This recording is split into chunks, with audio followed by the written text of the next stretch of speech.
नाजरीन अस्सलाम वालेकुम। IAD टुडे के खबरनामे में आपका खैर मकदम करते हैं। आइए बढ़ते हैं तफसीलात की तरफ। साबिक मरकजी वजीर और सीनियर कांग्रेसी लीडर गुलाम नबी आज़ाद ने अब्दुल्ला पीरमेट के तहसीलदार को जिंदा जला देने के वाक़े की सख्त मजम्मत की। यहाँ एक प्रेस कॉन्फ्रेंस से खिताब करते उन्होंने कहा कि हमारे समाज में ऐसे वाक़यात हमारे लिए अफसोसनाक ही नहीं बल्कि शर्मनाक भी हैं। उन्होंने कांग्रेस पार्टी की तरफ से विजय रेड्डी के खानदान से ताज़ियत का भी इजहार किया। गुलाम नबी आज़ाद ने रियासत में 1 माह से जारी RTC हड़ताल पर कहा कि चीफ मिनिस्टर के चंद्रशेखर राव को चाहिए कि वो मुलाजिमीन के मुतालबात पर हमदर्दाना गौर करने और 2014 में चुनाव से पहले अगर उन्होंने उनसे जो वादे किए हैं उन्हें पूरा करना चाहिए। गुलाम नबी आज़ाद ने कहा कि RTC की हड़ताल से सिर्फ 48,000 मुलाजिमीन या उनके अरकान खानदान परेशान नहीं बल्कि रियासत के पूरे 4 करोड़ आवाम परेशान है। चीफ मिनिस्टर की जिम्मेदारी है कि आवाम की परेशानियों को दूर करें। जब आदमी पेट भरा होता है तो भूखा चिल्लाता है, वो भूखे को तकलीफ होती है, पेट वाला तो उसका पेट भरा होता है।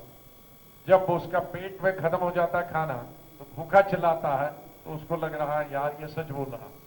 तो अभी ऐसा है कि अभी शायद उस वक्त कांग्रेस सत्ता से बाहर थी, तो कह रहे थे रहने दो बाहर जरा इनको, लेकिन अब सब बेकारी है। सिर्फ एक धर्म को दूसरे धर्म से लड़ाने का काम है, एक रिलीजन को दूसरे रिलीजन से लड़ाने का काम है, एक कास्ट को दूसरे कास्ट से लड़ाने का काम है। इससे पेट तो नहीं भरा जाएगा, इससे नौकरी तो नहीं मिलेगी, इसलिए कुछ समझ जाओ। तो इसलिए उसी वक्त बोलो जब आदमी के कान सुनने के काबिल होता है। कभी कभी हर आदमी कान सुनता है लेकिन बेबहरा लगा मिली है।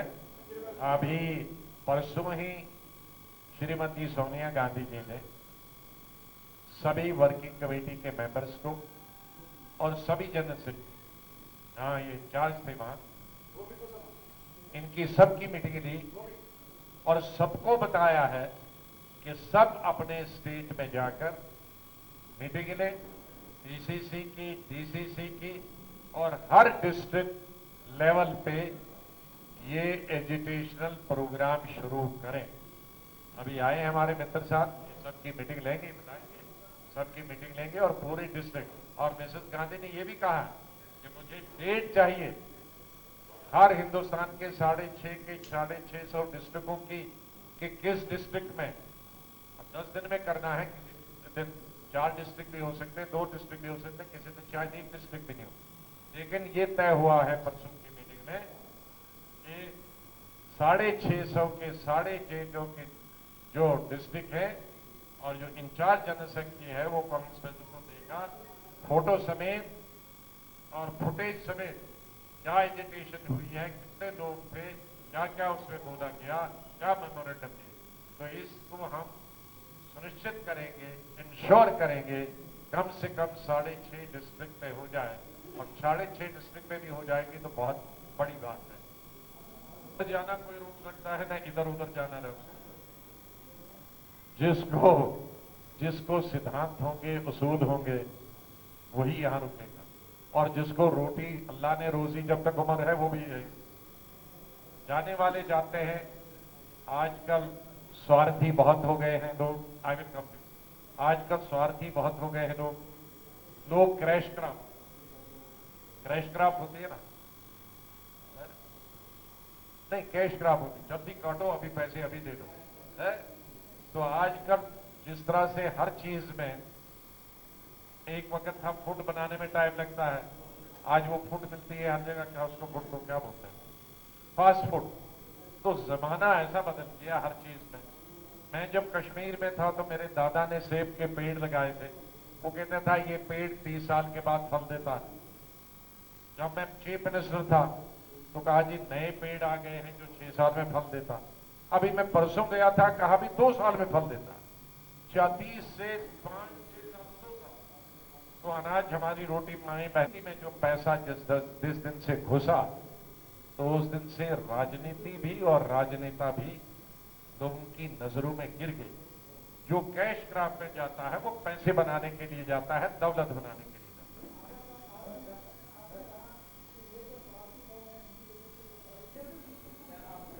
है। मैंने टाइम में नहीं रहना। फिर वो किसी कॉपी के पेपरों में भी फर्स्ट पेज पे छपी, पहले पेज। वो है एक लड़की तहसीलदार की, विजया रेड्डी, जिसको जिंदा जलाया गया है। हम और हमारी पार्टी उसकी पूरी निंदा करती है कि इस तरह से किसी ऑफिसर को, वो भी लेडी ऑफिसर को जिंदा जलाना, इसके लिए पूरी कार्रवाई होनी चाहिए और सख्त से सख्त सजा होनी चाहिए। मेरे ख्याल में कानून बनना चाहिए। अगर इस तरह का काम हुआ तो कोई भी मुलाजिम अपनी ड्यूटी नहीं दे पाएगा और सुरक्षित नहीं महसूस करेगा। तीसरा, जो 31 दिन से आरटीसी के तकरीबन 40,000 एम्प्लॉय, 50,000, 49,000 49,000 समथिंग, 50,000 आरटीसी के जो मुलाजिम हैं, जो लोग हैं, उनके साथ इलेक्शन में वैसे ही जैसे मोदी साहब ने पूरे देश में कई वादे किए थे, यहाँ के हुक्मरान पार्टी ने उनसे वादे किए थे कि उनको वही फैसिलिटीज दिए जाएंगे या उसमें सब्सिट्यूट किया जाएगा, मनगम किया जाएगा जो सरकारी मुलाजिम। और आज 31 दिन से 20 लोग मारे, कुछ लोग ने खुदकुशी की, सुसाइड किया, और कुछ लोग शायद दूसरे कारणों से, हार्ट अटैक से या दूसरे कारणों से मारे। लेकिन सवाल है कि धरने पे बैठने वालों में से 20 लोग की जान चली गई।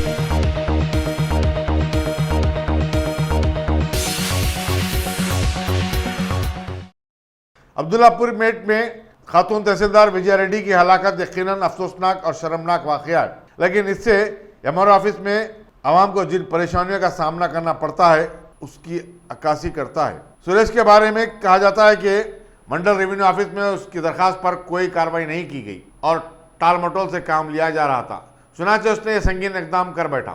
जिले जदादरी के एक मंडल ऑफिस में जहां मुकदमे माल के मुलाजिमीन विजया रेड्डी की मौत पर एहतजाज कर रहे थे, एक ज़ईफ जोड़ा वहां पहुंच गया और उसने अपनी रुकी हुई कार्रवाई के बारे में दरियाफ्त किया और कहा कि विजय रेड्डी की मौत का जिम्मेदार एमआरओ ऑफिस का अमला ही है, जिसके बर्ताव की वजह से रमेश को यह इकदाम करना पड़ा। इस जोड़े ने बरसरियाम इल्जाम आयद किया कि मौके में रेवेन्यू के मुलाजिमीन ने उसकी कार्रवाई को आगे बढ़ाने के लिए 2,000 रुपये की रिश्वत ली थी, लेकिन 2 साल के बाद भी उसका काम नहीं हुआ। जोड़े ने राशि अहदेदारों से अपनी रकम की वापसी का मुतालबा करते हुए सबको हैरत ज़दा कर दिया। ఆల్ పేపర్స్ రైటింగ్ తర్వాత మీరు ఎందుకు చేయాలి? ఎన్నిసార్లు చేపిస్తాం మేడం? పేద ప్రజలు ఎంత చెప్తారు? 2 years నుంచి మేము ఇప్పుడు ఈ రోజు మాకు 2,000 రూపీస్ ఖర్చు కాదు మేడం. ఎంత బాధపడుతున్నాం మేము. నేను 2,000 తీసుకున్నావి, 2,000 తీసుకున్నావి, నాకు 2,000 తీసుకున్నావి, ఇంకా కొంచెం ఇప్పుడు గల్లా పడతా ఇయ్యే 2,000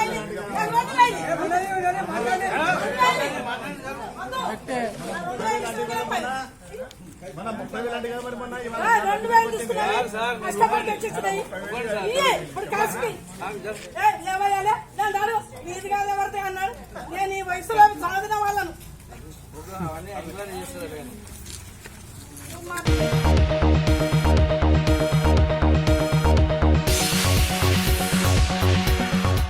क्या आपने उम्रा का इरादा कर लिया है? तो फिर अकबर ट्राइबल सर्विसेज को तरजीह दें। हज उम्रा करने वालों के लिए क्वालिटी सर्विस ऐसी कि आप मुद्दतों भुला ना पाएं और इंडिविजुअल्स की सहूलत भी।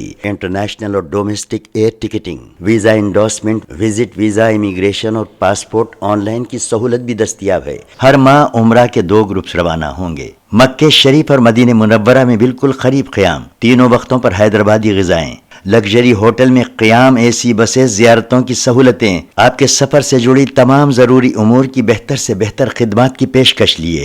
Managing director Syed Shah Mujahid Hussaini, Akbar tribal services, Salarjung complex, Diwan Devdi, Hyderabad.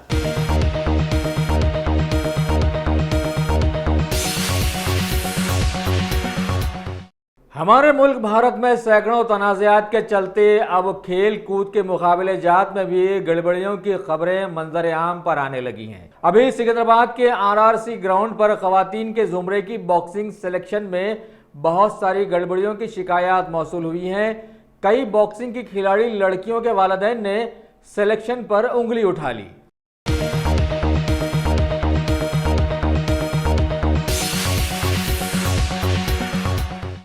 सारे मुल्क ने जहां मुख्तलिफ खेलों में ज़बरदस्त नाम कमाया है, वहीं शहर हैदराबाद भी किसी से पीछे नहीं है और ऐसे नगीनों से भरा पड़ा है। लेकिन बदकिस्मती साथ छोड़े तो बात बने।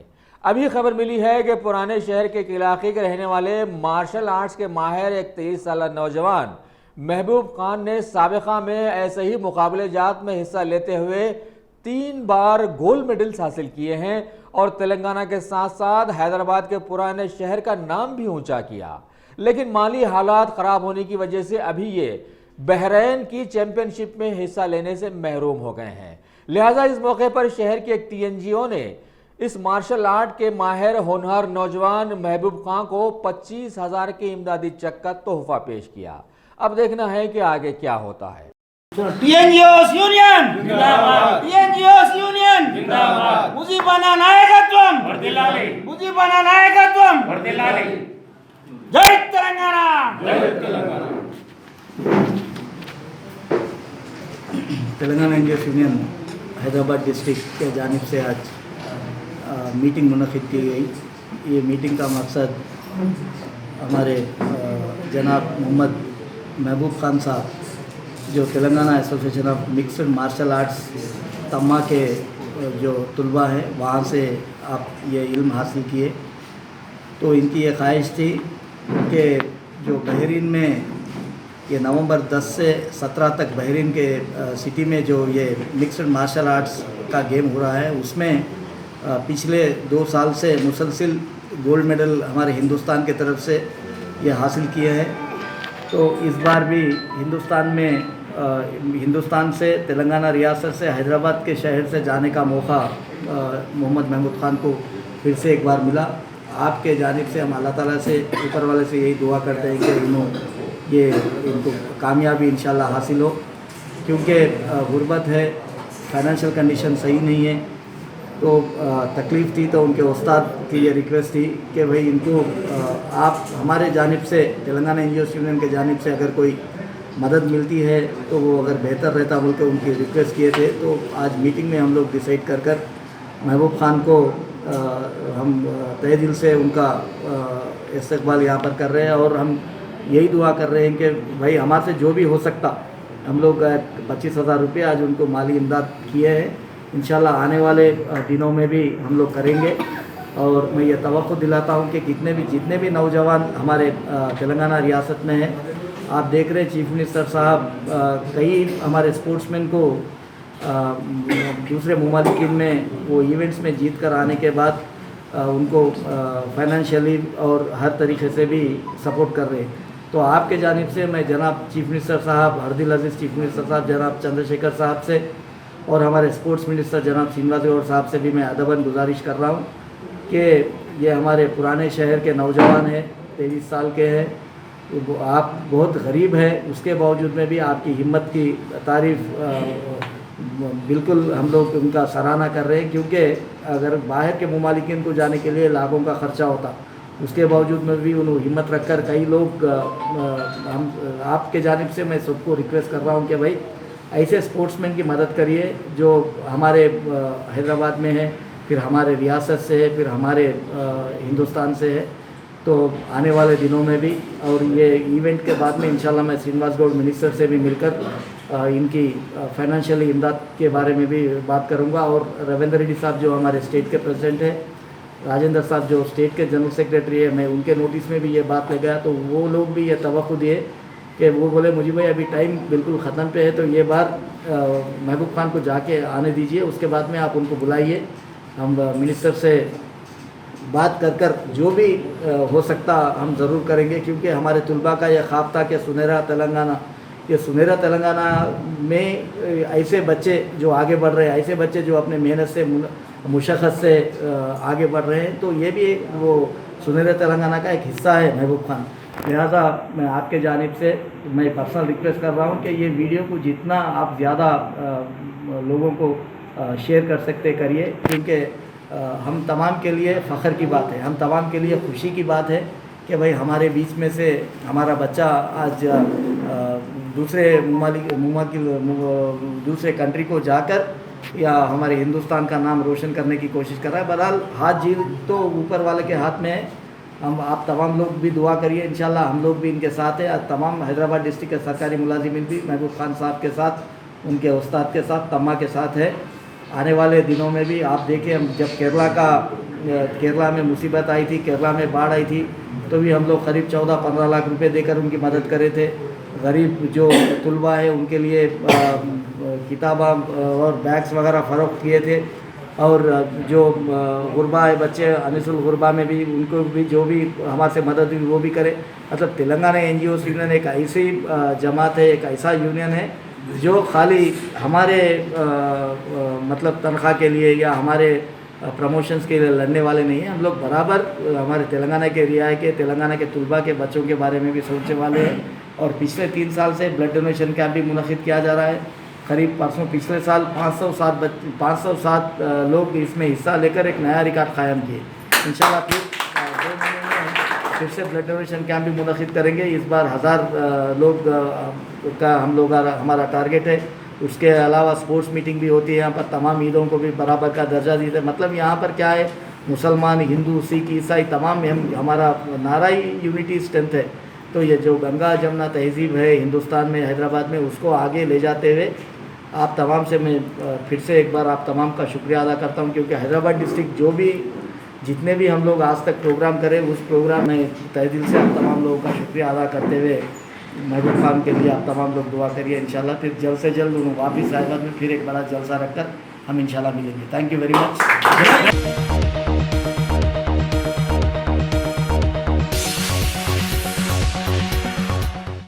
हमारे मुल्क भारत की मायानाज सहाफ़ियों की तंजीम IJU यानी इंडियन जर्नलिस्ट यूनियन की आज एक हंगामी बैठक राजधानी दिल्ली के प्रेस क्लब ऑफ इंडिया में रखी गई और जर्नलिस्ट ट्रेड यूनियन मूवमेंट के मशहूर लीडर के श्रीनिवास रेड्डी को यूनियन का प्रेसिडेंट मुंतखब कर लिया गया है। साबिका सदर अमर देवलापल्ली के इस्तीफे के बाद ये कार्रवाई की गई, क्योंकि आंध्र प्रदेश गवर्नमेंट ने इन्हें अपना मीडिया एडवाइजर मुंतखब कर लिया था। इस मौके पर नेशनल एग्जीक्यूटिव कमेटी ने चंडीगढ़ के पंजाबी ट्रिब्यून के प्रिंसिपल करेस्पॉन्डेंट बलविंदर सिंह जम्मू, जो कि PCJU यानी Punjab and Chandigarh journalist union के सदर हैं, उन्हें IJU का सेक्रेटरी जनरल मुंतखब कर लिया है। और इस जगह पर रहने वाले सबीना इंद्रजीत को यूनियन मुखालिफ सरगर्मियों के तहत मुअत्तल कर दिया गया है।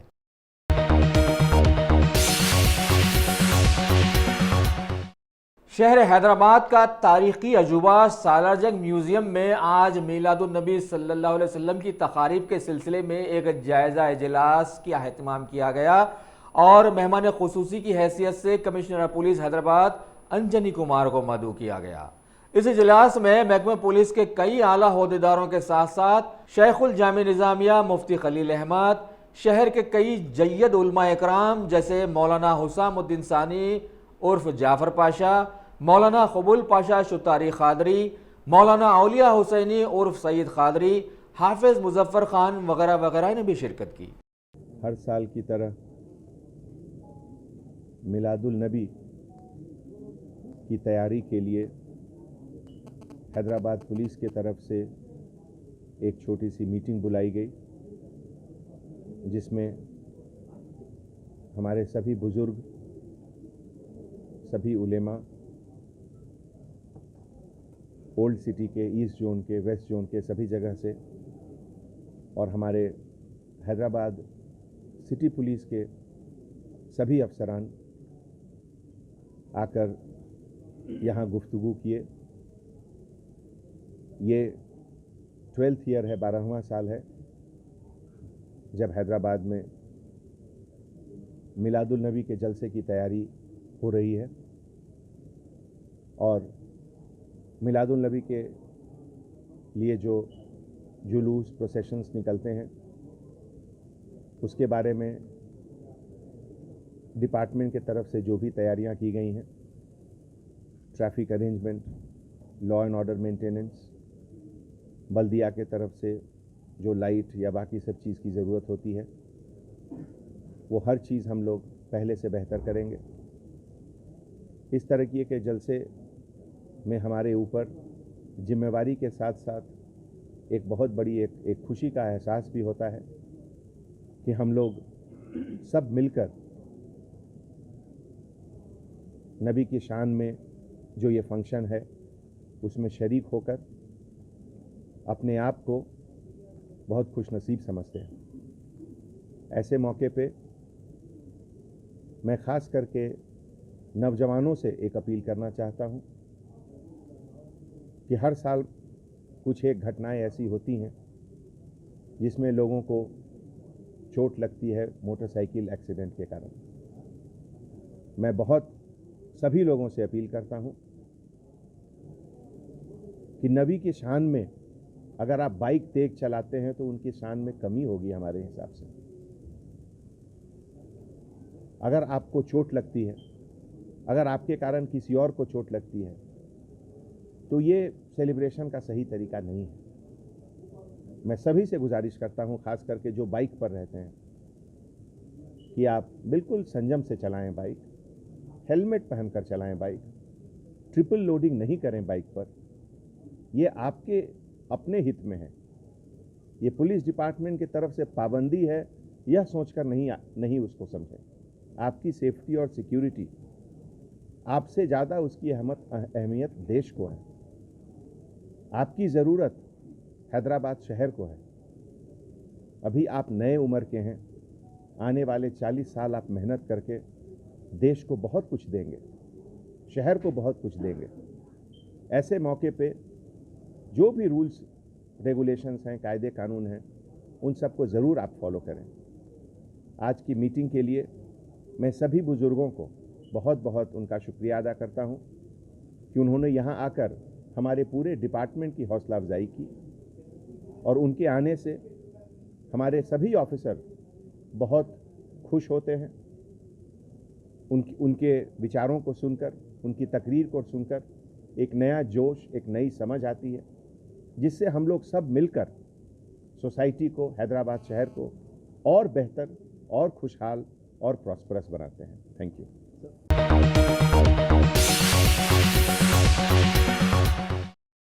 Top selection computers. अगर आप टेक्नोलॉजी के दौर में रहते हुए टेक्नोलॉजी से दूर हैं तो सोचिए मत, आइए एक बार खिदमत का मौका दीजिए। हमारे यहाँ branded computers Dell, HP, Lenovo, laptop accessories उम्दा क्वालिटी निहायत ही वाजबी दाम पर दस्तयाब है।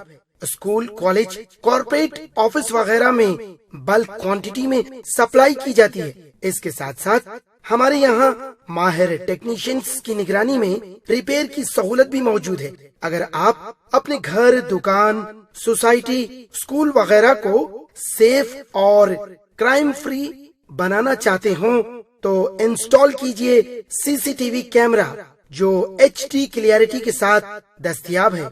गुज़िश्ता 10 साल से मुल्क भर में अपनी इन तमाम खिदमात को जारी रखते हुए आपके एतमाद को बरकरार रखने वाला नाम top selection computers, Vijayanagar colony beside Riyan hotel Hyderabad. Director Syed Rashid Ali. Phone 9849715954। Top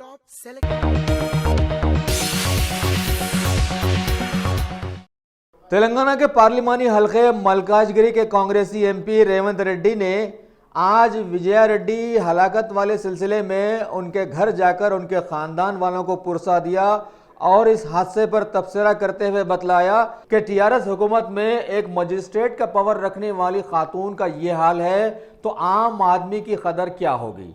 in CM KCR को बेनकाब करते हुए आगे बतलाया कि रेवेन्यू डिपार्टमेंट CM KCR की खुर्बत में है और मसला वो नहीं है जो बताया जा रहा है, बल्कि मसला है 500 एकड़ अराजी का, लिहाजा विजय रेड्डी को ख़त्म ही करा दिया गया। CM KCR ने इस मौके पर महलूक के खानदान वालों को 2 लफ्ज़ हमदर्दी के भी नहीं कहे, जिससे ये भी अंदाजा लगाया जा सकता है कि इनकी लालच अब कितनी बढ़ गई है। విజయారెడ్డి కుటుంబ సభ్యులను మల్కాజ్గిరి ఎంపీ రేవంత్ రెడ్డి పరామర్శించడం జరిగింది. ఈ దారుణ ఘటనను తమ పార్టీ తీవ్రంగా ఖండిస్తుందని చెప్పేసి కుటుంబ సభ్యులకు ధైర్యం కూడా చెప్పాడు. ఇందులో ప్రభుత్వం యొక్క లోపభూయిష్టమైనటువంటి విధానాలు కూడా కారణమని చెప్పేసి తీవ్రమైన విమర్శలు చేయడం జరిగింది. ప్రస్తుతం రేవంత్ రెడ్డి మనతో పాటు రేవంత్ రెడ్డి చెప్పాడు. ఈ ఘటనను ఎట్లా చూడొచ్చు? గత కొద్ది రోజుల నుంచి రాష్ట్ర ముఖ్యమంత్రి రెవెన్యూ శాఖ తీవ్రమైనటువంటి వ్యాఖ్యలు చేశారు. ఆ వ్యాఖ్యల్లో అసహనమే హత్య కారణమంటారు. ఖచ్చితంగా నేను అదే మాట చెప్తాను. గత 3 నెలలుగా నమస్తే తెలంగాణలో రాస్తున్న రాతలు మీరు చూడండి.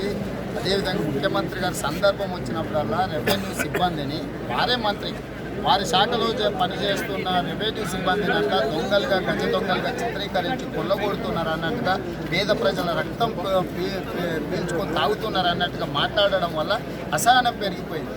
చట్టబద్ధంగా న్యాయబద్ధంగా తమకు అవకాశం ఉందా లేదా అనే విచక్షణ ఆలోచనను కూడా కోల్పోయి మేము అడిగినాం కాబట్టి మాకు ఇవ్వడం లేదు కాబట్టి మేము అధికారుల మీద దాడులు చేస్తామని ఇంత పైశాచికంగా ప్రభుత్వ కార్యాలయంలో ఒక జ్యుడిషియల్ అధికారాలు ఉన్న తహసీల్దార్ను పెట్రోల్ పోసి కాల్చి చంపేస్తే శాఖను నిర్వహిస్తున్న ముఖ్యమంత్రి గారు ఇంతవరకు బయటకు వచ్చి ఒక మాట మాట్లాడలేదు.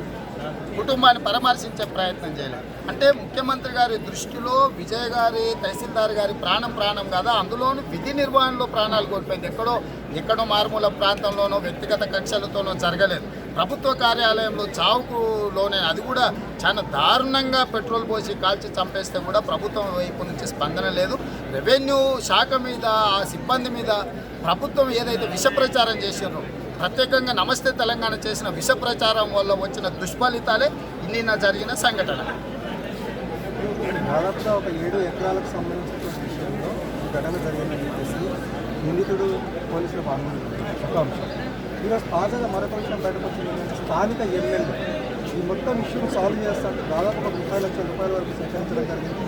దాంట్లో అంతా కూడా ఎవరైతే నిందితుడు ఉన్నారో నిందితుడి దగ్గరికి ఒక 3-4 లక్షల రూపాయలు తీసుకోవడానికి ఒక ఆడియో దీని ఎట్లా చూడాలండి? అంటే ఖచ్చితంగా నేను అదే చెప్తున్నా. ప్రాథమికంగా మాకు అందుతున్న సమాచారం మీరు 7 ఎకరాల గురించి చర్చిస్తుంది. ఇది మొత్తం 400 నుంచి 500 ఎకరాలకు సంబంధించిన యజమానపు హక్కుల మీద మొత్తం లావాదేవీలు అనర్హులకు పట్టాలు ఇప్పించేసి అర్హత ఇచ్చేసి వాటిని రియల్ ఎస్టేట్ మాఫియాకు అమ్మడానికి చేస్తున్న ప్రయత్నం. దీని వెనకాల రియల్ ఎస్టేట్ మాఫియా ఉన్నది. ఈ మాఫియా వెనకాల స్థానిక శాసనసభ్యుడు ఉన్నాడని చెప్పి స్థానికులు మా దృష్టికి తీసుకొచ్చారు. ఇన్ని లోతైన అంశాలను విచారణ చేయాలనుకున్నప్పుడు రాష్ట్ర ప్రభుత్వ పరిధిలో ఉన్న పోలీస్ శాఖ మీద కానీ వీటి మీద నమ్మకం లేదు. ఎందుకంటే నిన్న మధ్యాహ్నం 2 గంటలకు సంఘటన జరిగితే ఈ రోజు వరకు కుటుంబ సభ్యులకు మీకు ఎవరి మీద అయినా అనుమానం ఉందా, గతంలో ఏమైనా విజయారెడ్డి గారు మీకు ఎవరి మీదనైనా ఏమైనా చెప్పిందా అని కూడా ఇంతవరకు విచారణ చేయలేదు. వాళ్ళ స్టేట్మెంట్ కూడా రికార్డ్ చేయలేదు. అంటే స్థానిక పోలీసుల యొక్క వైఖరి, వాళ్ళ మీద పోలీసుల ప్రభుత్వం ఒత్తిడి ఎంతుందో దీన్ని అర్థం చేసుకోవచ్చు. కాబట్టి ఇది ఒక సురేష్కు సంబంధించిన 5-6 ఎకరాల భూమికి సంబంధించిన లావాదేవీలు కాదు, 400-500 ఎకరాల భూమి రియల్ ఎస్టేట్ మాఫియా. దీని వెనకాలన్న ప్రభుత్వంలో ఉన్న ప్రజాప్రతినిధులు ఇవాళ టీఆర్ఎస్ నాయకులు రియల్ ఎస్టేట్ల ఏజెంటుగా అధికారికంగా పట్టాలు పొందినట్టుగా భూదందాలకు భూ లావాదేవీలకు తెరలేపిన ఏ ప్రాంతమైనా చూడండి. ఇలా టీఆర్ఎస్ నాయకుడు అంటే రియల్ ఎస్టేట్ ఏజెంట్ అవతారం ఎత్తేసి రెవెన్యూ సిబ్బంది మీద ఒత్తిడి తీసుకొచ్చి తప్పుడు పత్రాలు సృష్టించి గతంలో ఈ ఎమ్మెల్యే కొడుకు కూడా తప్పుడు పత్రాలతో ఎవరెవరు భూములు ఎట్టెట్లు అమ్మిండో కూడా ఆరోపణలు వచ్చినాయి. వాటి వివరాలు బయటకు వచ్చినాయి. చర్యలు తీసుకోకపోవడం వల్ల ఇవాళ ఇలాంటి సంఘటనలకు బరి తెగించారు. కాబట్టి వీటన్నిటినీ లోతుగా విశ్లేషించాలి, లోతుగా విచారణ చేయాలి. దీంట్లో ప్రత్యక్షంగా పరోక్షంగా భాగస్వాములైన కుట్రదారులైన పాత్రదారుల మీద చర్యలు తీసుకోవాలంటే తక్షణమే సిబిఐ విచారణకు రాష్ట్ర ప్రభుత్వం ఆదేశించాలి. రెండవది, ఈ శాఖ ముఖ్యమంత్రి దగ్గర ఉంది, రెవెన్యూ శాఖ ముఖ్యమంత్రి దగ్గర ఉంది. చీఫ్ సెక్రటరీ కానీ ప్రిన్సిపల్ సెక్రటరీ కానీ ముఖ్యమంత్రి గారు కానీ ఎవరు కూడా హైదరాబాద్ నడిబొట్టులో జరిగిన సంఘటన మీద ఇంతవరకు పరామర్శించడానికి కూడా రాలేదు. ఇంతవరకు డ్యూటీలో చనిపోయిన విజయారెడ్డి గారికి అధికారిక లాంఛనాలతో అంత్యక్రియల విషయంలో కూడా ఇంతవరకు సమాచారాన్ని అందించలేదు. చనిపోతే పట్టించుకోరు, అధికారికంగా జరగాల్సిన లాంఛనాలను పట్టించుకోవడం లేదు, తీసుకోవాల్సిన చర్యల గురించి పట్టించుకోవడం లేదు, చేయాల్సిన విచారణ గురించి కూడా రాష్ట్ర ప్రభుత్వం పట్టించుకుంటలేదు. అంటే ఇవాళ ప్రభుత్వ ఉద్యోగస్తులందరినీ కూడా ఈ ప్రభుత్వం కక్షతో సాధించాలన్న